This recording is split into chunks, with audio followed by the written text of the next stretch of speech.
คือพ่ออยู่พี่แต่บาทนี่พี่น้องเอ้ยเนาะมาซื้อให้กินบ่มาซื้อให้กินมากับไผพุ่นน่ะร้านให้มานร้านไอ้มานบ่มาสองคนนี่อันเบานั่นเด้น้องบอยอยู่เพื่อนเพื่อนบ่มีไผได้มาทีมงานบอกลิอ๋อเบาดิเพิ่นมาบ่กลับแล้วยังอยู่พุ่นบ่โอ้พากันเฮ็ดหยังอยู่ห่ามันไปเจาะรังมันอันนั้นเด้ของหัวน่ะเอาซิลิโคนมาบ่อ๋อ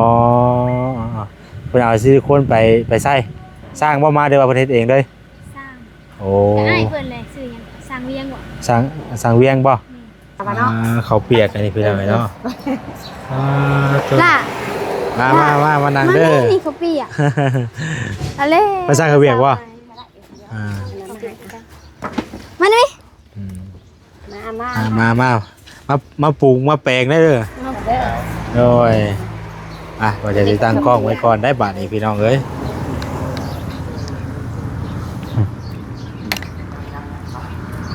เป็นได้ว่าจิต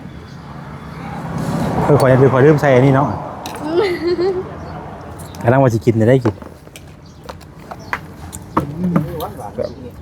โอเคอยู่ป่ะ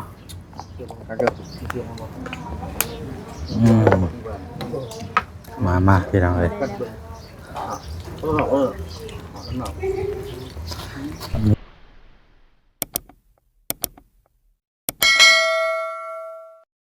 เอาพี่น้องเลยเนาะแวะกินเพออยู่ห้านเข้าห้านเดิมพี่น้องเลยตอนนี้ก็เป็นเวลาตอนเที่ยงหรือว่าบ่ายเนี่ยเนาะสบายดีน้องแต่คือพ่ออยู่พี่แต่บาทนี่พี่น้องเลยเนาะมาซื้อให้กินบ่มาซื้อให้กินมากับไผพุ่นน่ะร้านให้มานร้านไอ้มานบ่มาสองคนนี่อันเบานั่นเด้น้องบอยอยู่เพื่อนบ่มีไผได้มาทีมงานบอกลิอ๋อเบาดิเพิ่นมาบ่กลับแล้วยังอยู่พุ่นบ่โอ้พากันเฮ็ดหยังอยู่ห่ามันไปเจาะรังมันอันนั้นเด้ของหัวน่ะเอาซิลิโคนมาบ่อ๋อเพิ่นเอาซิลิโคนไปใส่สร้างบ่มาเดี๋ยวว่าเพิ่นเฮ็ดเองเลยสร้างโอ้ให้เพิ่นเลยซื้อหยังสร้างเวียงบ่สร้างเวียงบ่สร้างเวียงโดยสร้างเวียงพี่น้องเลยเนาะพี่มานั่งกันพี่สัมภาษณ์แน่เนาะพ่อน้องเตยอยู่บนห้านเพออะไรพี่น้องเลยเนาะจะพอจะพากันไปพุ่นแล้วนี่กะพอจะพากันไปพุ่นแหละแวะกินเพอก่อนกินแล้วป่ะยังกำลังสั่งเมื่อกินอยู่เพื่อนสั่งเมื่อกินอยู่เพื่อนเมื่อกินอยู่นี่ป่ะเมื่อกินก็จังเมื่อป่ะกินแล้วก็ซื้อเมื่อเขาก็จังเมื่อก็ได้เอาเนาะไปยังเลยไปสั่งเพื่อนรถไปสั่งเช้ายังเลยสิสั่งให้กินแล้วก็จังเมื่อเพราะว่าทั้งไอ้ก็จะกินแล้วก็จังจะเข้าไปพุ่นคือกันนะพี่น้องให้เพื่อนไปสร้างเพอก่อน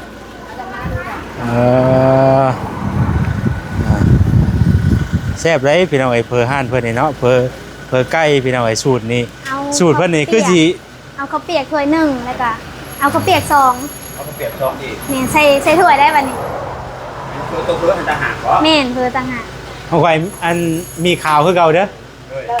บ่จิตไว้บ่ข้าวเปียก2เนาะกินกันอยู่บ่จิตได้ซะคือบ่ลงมาเดี๋ยวเพิ่นลงมาเพิ่นนี่พี่น้องถ้ากินสูตรเพิ่นนี่คือสิมาแต่ไทยเพิ่นเบิ่งนี่แม่นบ่อ้ายนะน้องกินตั้งแต่น้องยังน้อยเพิ่นไปขี่รถซาเล้งขายน้องยังจื้อได้อยู่ตะกี้พุ่นน่ะตะกี้เพิ่นใส่ซาเล้งขายบ่แม่แปลว่าเฮารอขายแบบตามนั่นนี่บ่ไปนั่งอยู่พุ่นก็ได้เนาะนั่งโต๊ะบ่หรือนั่งเนาะชินั่งอยู่พี่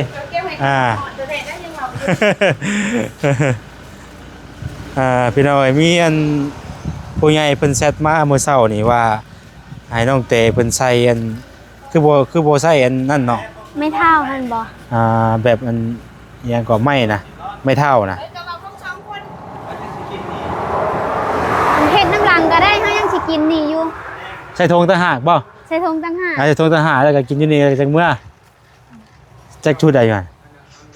จะชุด สอง สองบ่สองชุดกินแล้วก็จะพอกันเมื่อหายใจพร้อมกันเลยก็ได้เพราะว่าอันนั้นน่ะน้องลืมอยู่เพื่อนย่าแนวค่ำน่ะแม่นแนวอย่างก่อเคยน่ะเพิ่นไม่อย่างก่อนเนาะจักดิฮะจักดิ ลืมว่าเตรียมแล้วแหละผัดมาผัดปุบปับเดียวแล้วผัดลืมมีอยู่บ่มีบ่ได้เอามามีลือยู่มแต่ว่าลืมบ่ได้มาเทื่ออะไรก็เทื่อก็สิให้ปู่ผากมาทางรถมีนะอยู่แถวบ้านเฮานี่แพงบ่ซื้อนั่นโอ้บ่เตียงเพิ่นขวามไปซื้ออยู่พุ่นส่วนหลายจะอยู่ในแบบเพิ่นดูคลินิกคือหยังร้านขายยาก็หยังก็มีไม่ว่าซั่นน่ะแต่มันก็มีอยู่สวรรค์มันมีอยู่มันจะเป็นห้านใหญ่ๆดอกอันเป็นเฮ็ดขายห้านตั้งห้านขายนะแต่ว่าบ่ค่อยพี่น้องว่าสิเอามาใช้อยู่พี่เลยบ่ลืมเพราะรูปแบบบัดเดียวแล้วนะเนาะรูปแบบปุ๊บปั๊บบัดเดียวเลยหั่นนะ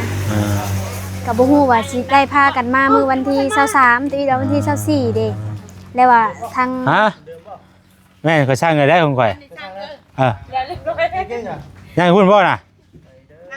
พี่มานั่งกันพี่แล้วเนาะได้อยู่ในเขาไปลูกมันฮ้อนไปรับได้บ่เสียฮะไปรับบ่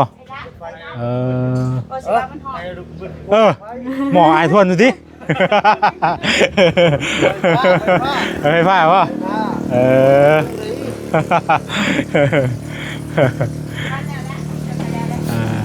แล้วนางมื่อนี้ก็เป็นสีเข้มๆไปหน่อยเนาะจะว่าสิตกอยู่แยกผลก็ได้พอน้องเพิ่นพอดีก็ได้ว่ากินเพลินก็จังเมื่อก็ให้เพิ่นค่อยบ่อยากขี้ดอกให้บ่อยากขี้ดอกกินโดดเจ้าเสียเพลงเจ้าบ่บ่กินบ่นี่จ้ะเนาะได้ผัวได้กินข่อยก็ดีใจแล้วเมื่อก็เอ้ากินโดดเจ้าสิเนาะได้กินข่อยก็ดีใจแล้วจืดคือดีกว่าดิเนาะเอาผมแซ่บมันมือเลยมาสิมาพากันไปกินเพอกินมีก้อนพี่น้องเนาะแล้วจังสีกันเข้าไปว่าสิเข้าไปพุ่นเลยมื้อนี้ก็ได้สวัสดีว่าจิตวันนี้เฮาเข้าไปยังมื้อมีเวียกบ่เฮ็ดเวียกบ่เฮ็ดเวียกไปเฮ็ดเวียกอยู่พุ่นกะคุยกับออนอยู่แล้วคุดบ่มื้อนี้คุดบ่น้องสิคุดซอยอย่ามาแล้วไว้บ่อย่าแล้วไว้พวกเราก็เฮ็ดได้อยู่ได้เห็นบ่ว่านี่น่ะตั้งได้ตั้งตัวใดส่วนเนาะกันเอาไปกันครับคนเดียวมากับน้องให้ขับรถเพิ่นว่าครับนั่นบ่มีบ่นี่มาซื้อข้าวเปียกครับมาซื้อเผลอเพิ่นสร้างเมื่อกินอยู่เพื่อนก็ได้บอกให้น้องเพิ่นกินก่อนจากเมื่อก็ได้ว่านะแต่บ่ได้ต้องกินกับผัวกินกับผัวแล้วน่าจะแซ่บเนาะว่าอีกตามน้องเพิ่นแล้วหากเมื่อบอกเพิ่นได้กินนี่ว่าเมื่อก็ขอกินแล้วไอ้บ่แม่นเนาะขอบ่อยากกินดอกให้เจ้าเหรอกินก้อนเนาะกินแล้วก็จังเมื่อพี่น้องมาทำกัน2คนกับน้องเพิ่นนั่งนี่เนาะนั่งใช้ก็ได้อันนี้กกหมากกระโดนได้พี่น้องเนาะท่านเผยเพิ่นอยู่นาเราเขียนแต่บ่ไกลปานได้ปานนั้นนึงก็เป็นว่าหนุ่มบ่แง้วเนาะมาเรื่อยบ่มาเรื่อยบ่แถวนี้น้องมากินตลอดบ่มีรถก็พากันย่างมากับหมู่พากันย่างมากินเพอพี่น้องอยู่แถวนั้นเด้เพออยู่แถวนั้นก็มีอยู่บ่มีคนขายอยู่บ่มีแต่เก่าอยู่โซนบ้านตรงนั้นแล้วเพิ่นย่าขายบัดก็มีอยู่หันเพอทั่วไปเนาะแต่มันบ่ค่อยมันบ่ใช่คือหันลาวบ่ติดตามผู้มากันได้เนาะเพราะว่าเพอเพิ่นมันสิต่างหมู่พี่น้องเนาะบ่คือกันเด้คนละสูตรเด้อันนั้นก็คือแบบเพอไปแล้วนะแบบเพอแบบบ้านเฮาอีดีนะอันนี้แบบเพอสูตรของเพิ่นน่ะแบบคือสิมาแต่ไทยพุ่นเด้มาแต่ไทยมาสูตรแบบเพอไก่นะ เปิดไก่พี่น้องเนาะเพิ่นน่ะมันยังสาสุกเต็มสะดืออยู่น่ะน้องแต่มายังน่ะ จักแล้วมายังก็มายัง มาตะไก่บ่ มาตะไก่บ่ มาก็ได้ม่วงขาวมะนาวโห เออยังไงโต ได้อ๋อ ทางเราเอามาให้ก็เอามาเป็นชวนรถเนาะ เอาก่อนพี่น้องนะนั่งก่อนจังเข้าไป กินได้บ่ได้ตั้งแต่ กินว่าใจ กินว่ามันป้าใหม่ได้นี่น่ะพักอ่ะคนเอามาให้กินแหละ โอ้ยน้องส่งคืนได้ป่ะ ต้องกินจานหนึ่งตะกร้าหนึ่ง2 คนเนาะกินซอยกันเนาะตะกร้า1 2 คนนี่ นี่ปลูกอันนี้ติดได้นี่ อะไร นี่ปลูกหักเลย เอามาปลูกได้เลยสมมุติว่าภาคตัวใดเพิ่น ใส่ถุงชุบไว้ตัวนี้ เลยเพิ่นก็ให้อยู่เด้อันตัวเฮาอันใส่ถุงเมื่อน่ะเด้เพิ่นก็ให้อยู่มีแต่อันกินบ่เบิดก็เอาไปนี่ปลูกต่อฝนบ่ได้ตกบ่เมื่อคืนนี่ บ่ บ่ได้ตก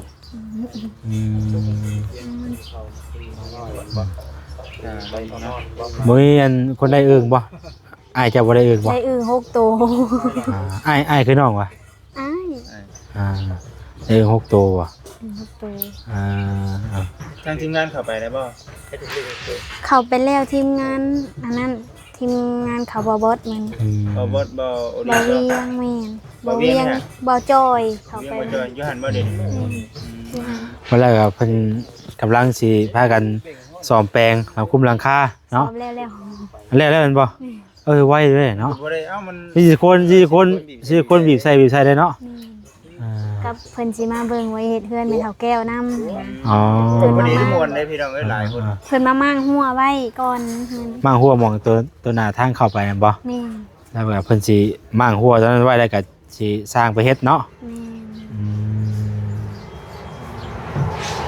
แม่น ดีแล้วพี่น้องเอ้ยดีใจนำมีตู้แก้วเพิ่นเนาะได้เฮือนได้ชานใหม่แล้วก็ได้บ่ได้อยู่ได้เช้ากับลูกกับหลาน เราก็เป็นเมื่อยแล้วก็ เป็นเมื่อยบ่ นี่เราเมื่อยเราน้องก็เมื่อยกันมื้อเช้านี่มันปวดขาแล้วก็เมื่อยคือชิงไข่อะนะ เกณฑ์ติดตะพุงกระผากไปไข่บ่ ปวดหัวแล้วแบบมันเมื่อยน้ำปัดขาปัดมันปัดสั้นนะคะน้องสั้นตรงนี้มันสั้นดิดๆๆๆแล้วก็มือกับมือ FC ว่าต้องได้ใส่ไม้ตัวนั้นซอยเฮามันจังแบบเฮาบ่ได้เฮาย่างไปแล้วน้ำหนักจังบ่มาเบิ่งนี่อย่างเดียวสินะเฮาใส่ตัวนั้นสู้นำเด้ยันว่าเฮาได้ย่างเป็นแบบซี่เลย นี่แบบน้องว่าสิเอามาแล้วผันลืม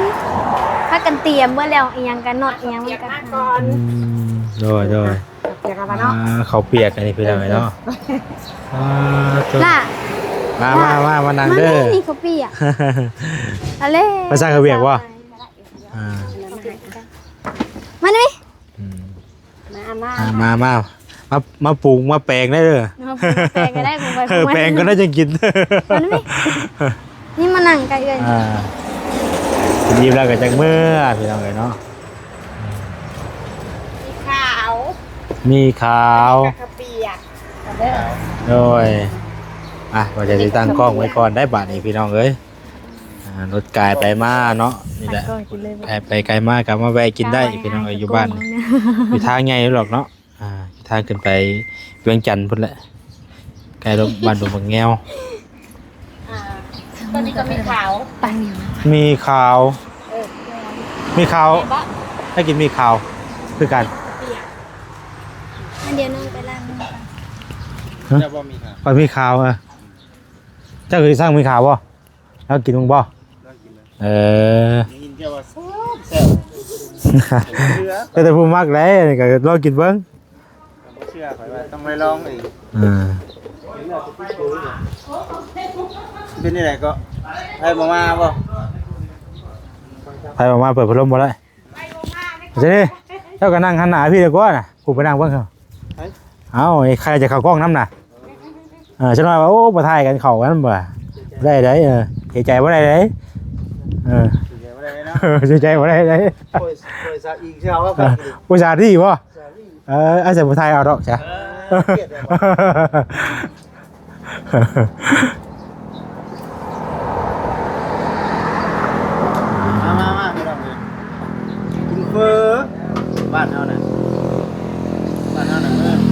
แซ่บไรพี่น้องเนี่ยหน้าตาเพิ่นก็สิประมาณนี้เนาะ สูตรไทย สูตรอยู่ไทยนี่น่ะค่อยกินค่อยก็ฮู้เลย ค่อยชีเฮ็ดสูตรดำๆ แซ่บไรสูตรนี่น่ะ ยังมายังอีกถ้วยหนึ่ง ก็เปียก เด็ก เอาข้าวเปียก3แต่ได้ไป เอาไปยิงซองเอาไปทำข้าวเปียกซองมีข้าวซอง บ่สิเอาหยังเขาเจ้า ข้าวเปียก เอาเปียกบ่โอ้กินต่างไว้มื้อนี้เนาะ ข่อยชอบกินเลย แต่ก็คือกินไว้มาโดยช่างไว้รถบัดนี้ เอากี่เปลี่ยนใหม่เด้ เออ มาแต่เก่าไปไว้อย่ามาคนเฝ้านะ คนหลานละพุ่นติ เจ็ดคนหลานไว้แน่ ก็เลยสร้างไว้บ่ จ้างมันไว้ในเด้อ ถ้าเปียกแค่นี้เพิ่นจุ่มแต่กับเปียกเอามาเลยเนาะ ไม่น้ำเปียก เออ เด้ ไว้กับไว้กันจะรู้ได้อะไรไว้คือเก่าตื่น กินน้ำเปียกแล้ว เออ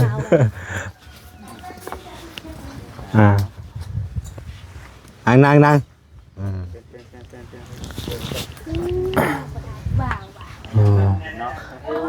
โอ้ยแต่ผู้ว่าได้อยู่นี่นะผู้ว่าได้อยู่นี่ไปทางไหนไปใช้ไปทางเบื้องนั้นพ่อ เนี่ยได้การได้เจ้าบวกบ่สดี ฮะแต่ว่าหันดังให้นั่นนะ บัตรเจ้าของบัตรทันดังสิ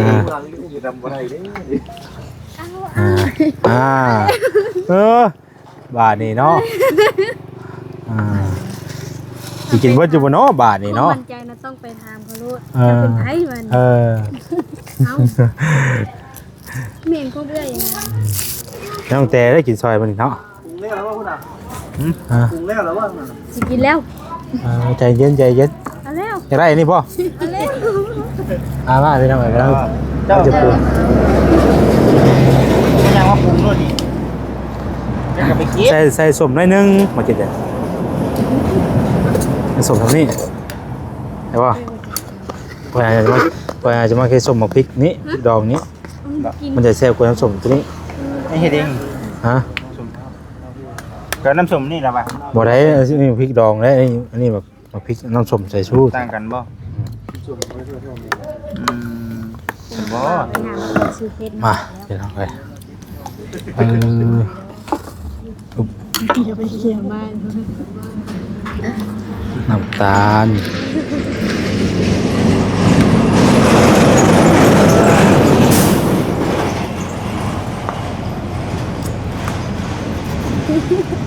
มาเด้อบอกเองหลาย งั้นเมื่อนั้นเจ้าวัน หลาย ถ่ายป่ะดีแล้วให้ลายนั่น เป็นอย่างไรกินได้ เนาะ แบบขาประจำเลยเนาะ โอ้ง่ายบ่ได้เด้ ไรได้มาเห็นเลย บ่ได้เด้นี่ กินมันสูงข้างนี้นี่ตีตะมาเชื่อ เนาะกวงเขาก็ดีเนาะ มีอย่างว่างตรงหลังใส่บนล้อ เล่นยังล่ะ ลืมเลยบ่เนาะอันนี้บ่ เบิ่งปรุงก่อน แป๊บนึง กดดันกันแท้นี่จ้ะโอ้ ถ้าแป๊บนึงเปียก บ่ย่างมากลัวเจ้ากะย่างมาพี่ บ่อยากลงทุนเนาะ โอ้ทั้งพี่หลายคนกลัวได กินสองคนบ่ อยากได้ข่อยหลายคนกลัวเจ้าได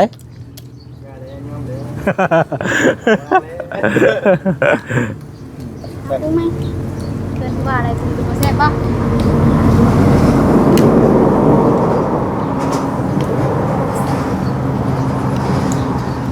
พยายามเลยเนาะ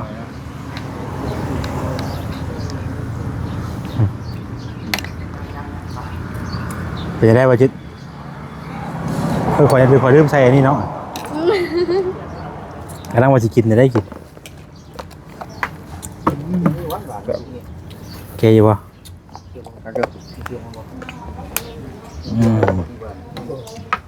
มาพี่น้องเลย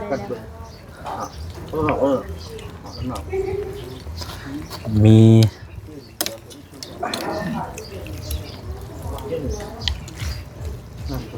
มาพี่น้องเด้อมากิน ขึ้นมาสองมือ กินเฟอน้ำกัน กินได้ยังจังเข้าไป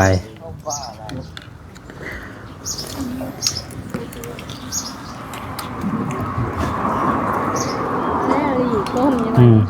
ดีป่ะ รีว่าอ่ะ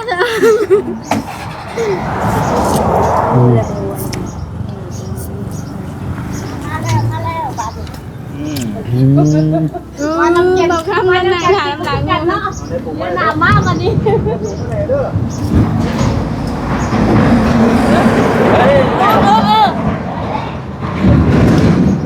บริการหน่อยน้องเจ้า อุ้ยนึกว่าเจ็บตีนน้องน่ากินตกใจเบิด น้องอายคือเปล่า เอ เนาะ อ อะไรเกินอยู่ดิ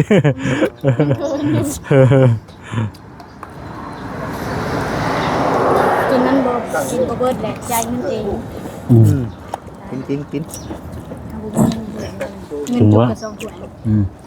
ถือว่าจ่ายเงินเอง เอาได้สู้ๆ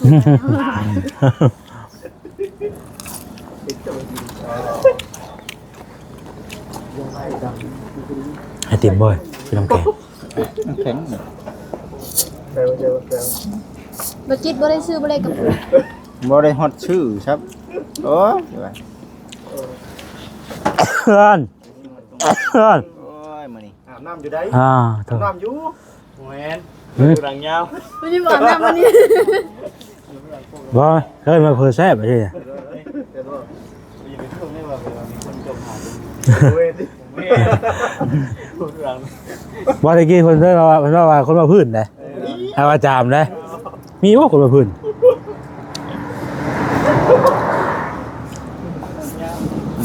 เจอ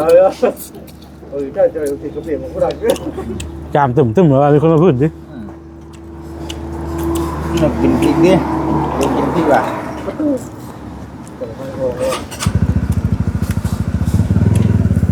หน้าต้นแดงหน้าต้นแดงคือว่าอะไร บ่ได้บ่นี่บ่ได้มีแต่ผู้เฒ่าได้อยู่นี่ น้องแกว่าบ่ได้ มีอะไรบ้าง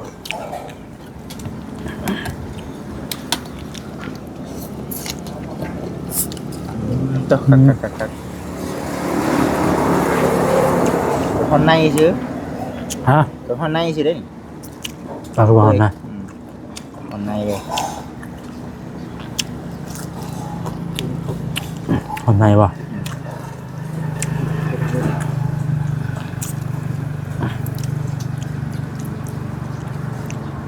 อยู่เขียนนี่มีแต่ห้านเพิ่นเลยนะเพิ่นจะไปขึ้น ต้องกินหลายเลย อยู่ใส่ แซ่บเลยเมื่อขอซื้อสูตรน้ำเล่านี่มาขายอยู่บ้านเขาไปเขาจะขายวะเนาะ แบบนั้นน่ะ ว่าสิถามขอซื้อสูตรน้ำแน่ว่ะ ขายบ่ ขายอยู่บ่แบบนี้ มันจะเฮ็ดสูตรเอง บ่นี่เฮานี่อยากเฮ็ดน้ำเจ้าเนี่ย แต่ว่าก็วนมาขายว่าจะมามีเฮ็ดสูตร มา แต่ดังว่า คือเมื่อขายอยู่บ้านได้ มาขายอยู่บ้านนะ บ้านเนาะ อืม บ้านไกลโพด บ้านไกล ไม่ได้คือกันได้กับเผื่อวะเนาะคนอ่านอะไร อ่า ไม่ได้บอกคนจะสูตรได้เนาะ สูตรไทยได้นี่ ได้ เอาตัวเขียนป้ายเลยสูตรไทยเนาะ อ้าวก็ทำบุเจ้าสูตรกับบ่เฮ็ดบ่อยากเฮ็ดได้เลย บ้านเฮานี่ยังบ่มีห้านเดียวเท่านี้พี่น้องเอ้ย หรือเดี๋ยวเขา แล้วก็บ่เฮ็ดสาขาไปพุ่นอีก นั่นดิ ขยายราคา สองผัวเมียนี่บ่ใหญ่ แล้วจะมาขอสูตรน้ำแน่ว่ะ โอ้ยจะได้ประเทศเลยสิบ่บ่กินเลยเนาะ แล้วก็โอ้ย กินคือเก้าเนาะมาทางนี้อยู่ ปัญญาณเฮาบ่มากินนี่บ่เนาะอยากขายให้เนาะ เขาจะเอามาขายอยู่บ้าน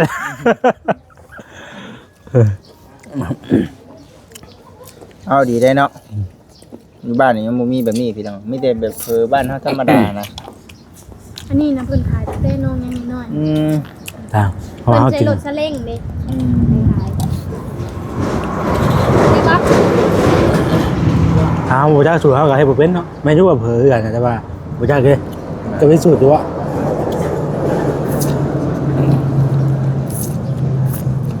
แต่ไม่น่าก็มักได้พี่น้องคืองานนั้นเมื่อมันค่ำมันซื่อมัน มือ มันทั้งเบิ่งกันบ่ค่ำก็สิซื้อมาตอนเนาะ เอาขออนุญาตได้ไปหน่อยเนาะขออนุญาตกินก่อนบัดแน่น้องบนอายอะ หน้าแดงหน้าดำ อืม แล้วว่าจะกินข้าวยังไงก็บ่กล้ากินเอาวะ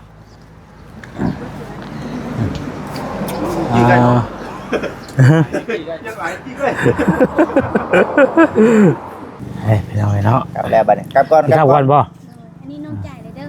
ใจแล้วเอา ว่าจะใจให้อยุกินนี่ใจก่อนเลย แต่ก่อนนั่นก็แล้วดิ ตัวนี้ยังอยู่หรือว่าเดี๋ยวตัวนี้จะเดียวอันอาจจะใจโอเค โอเค โดย เมื่อก่อนเด้อเดินทางก่อนใจขอบใจวางรถเด้อ เป็นเมื่อก่อนไปหน่อยเพราะว่าทั้งวาจิตเพิ่นยังเตรียมถั่วอยู่นะน่ะ น้ำหมูคือกินไว้ยังไม่ได้เห็น บ่ใช่พูดแล้วอายใช่ป่ะน่ะ เนาะก็ได้กินเมื่อก่อนเนาะ โอ้ย อายผู้ว่าเราไม่ได้อายกินเราอะโอเคเดี๋ยวตามหลังเมื่อ ถือว่าเลย ไปพากัน ว้าวแล้ว ตีโทพี่น้องเอ้ยแซ่บเนาะ เงินยังบ่เห็นคือแท้ดิคือแท้เลยว่ะ บ่แซ่บอันนั้นแหละคอยจะบ่อยากให้เจ้าได้เจ็บไปเฮ็ดเองจะสิบ่กิน ได้จังหวะ เย้มากินป่ะ เจ้าได้สิบ่ โอ้ยบิดกีดีเลยมาได้สิเอาสูตรมาให้เฮ็ดกินเองโดนบ่มาเลยสิดิจ้ะยก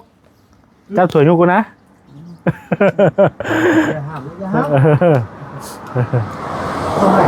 เอาเบิดจะสวยได้แหละ น้ำมันเคยว่าสิหาจักเคยว่าสิหาจักดูดน้ำมา อ๋อแล้วไงถอกเมื่อว่าไว้จานเข่า จะอยู่ของเอง แล้วจะพี่น้องขอตัวกันเด้อพี่น้องเด้อเนาะพี่พลาดจังไรก็ขอโทษขออภัยหลายพี่น้องสำหรับวันนี้นำลาไปก่อนเนาะกับมื้อยังลายพอดีที่เข้าไปเพื่อนน้องแต่พุ่นแหละพอดีพ่อมันอยู่พอมาฮอดนี่ใกล้ชิฮอดบ้านเพิ่นได้อ่ะนะจะได้ไปถามไทยเพิ่นเด้อพี่น้องเอ้ย สิสั่ง เนาะ เครื่องเข้าไปแต่ว่าเรารุ่นเบิ่งพี่น้องว่าสิเครื่องเป็นเครื่องนะ พวกก็จะไม่เคยของน้ำนะบ่อยู่ตั้งแต่สิเข้ามาผู้เนาะยังสิบ่อยากบอกอยู่ไปจ้ะพี่น้องเอ้ยไปจ้ะลำลาไปก่อนเด้อพี่น้องเด้อเนาะสบายดีเด้อพี่น้องเด้อ